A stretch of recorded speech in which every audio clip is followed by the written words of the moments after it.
तैयार रहिए।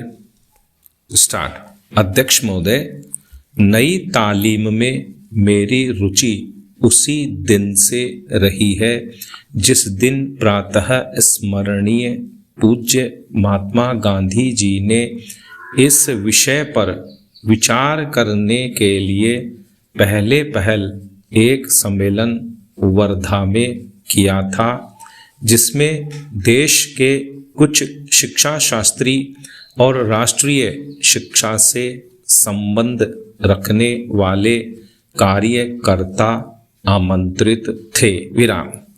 उस दिन से इस पद्धति की जिस प्रकार से जांच और प्रगति हुई है, मेरा उससे कुछ न कुछ संबंध रहा है और इसलिए मुझे इस बात की प्रसन्नता है कि आपने आज मुझे शिक्षा संबंधी विचारों को व्यक्त करने का अवसर दिया।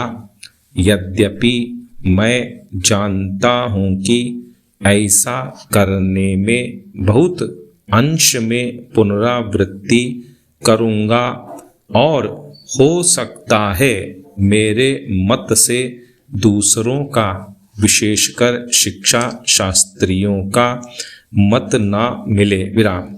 इसके अतिरिक्त विचारणीय बात यह भी है कि शिक्षा के संबंध में केंद्रीय और राज्यों की सरकारें आज जो नीति बरत रही हैं, उसका मेरे मत के साथ कहाँ तक मेल होता है और मेरे मत में अथवा उस नीति में परिवर्तन कहाँ तक आवश्यक दिखता है। विराम।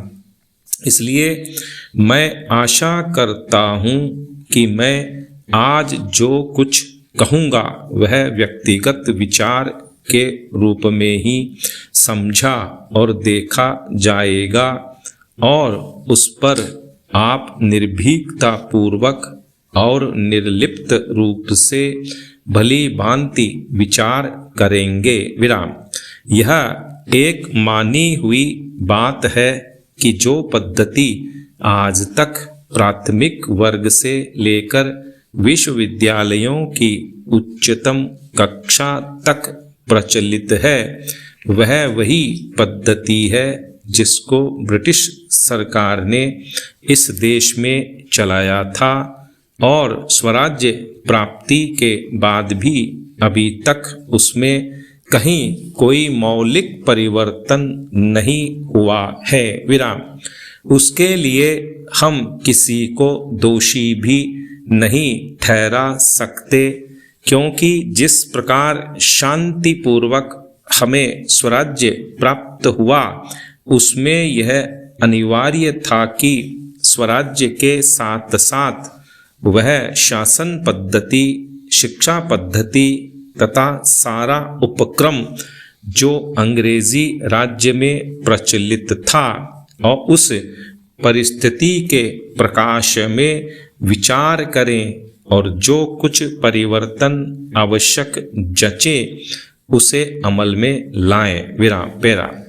इसमें संदेह नहीं कि अंग्रेजों ने जो शिक्षा पद्धति आरंभ की, वह विशेषकर अपने राज को आसानी से और सुविधा के साथ चलाने के लिए जारी की थी। उसके साथ साथ उनके दिल और दिमाग में भी यह विचारधारा काम कर रही थी कि यहाँ की संस्कृति और साहित्य में कोई ऐसी चीज नहीं है जिसको वे अपनी संस्कृति, साहित्य इत्यादि की अपेक्षा अधिक अच्छा समझें अथवा जिनको वे बनाए रखना उचित समझें। विराम। धीरे धीरे उनकी विचारधारा में थोड़ा बहुत परिवर्तन भी हुआ, पर मूल रूप से नहीं, और इसी बीच यूरोप में विज्ञान की जो प्रगति हुई वह इस देश में उनकी भाषा के द्वारा ही प्रसारित हो सकती थी। विराम। इन सब का परिणाम यह हुआ कि शासन की सुविधा और अपनी भाषा तथा संस्कृति के प्रति श्रद्धा के कारण उन्होंने इस पद्धति को जारी रखा और इसको अधिकाधिक प्रोत्साहन दिया गया। विराम। इसमें कोई संदेह नहीं कि हमारी कई पीढ़ियों ने जो शिक्षा पाई इसी पद्धति से पाई। विराम।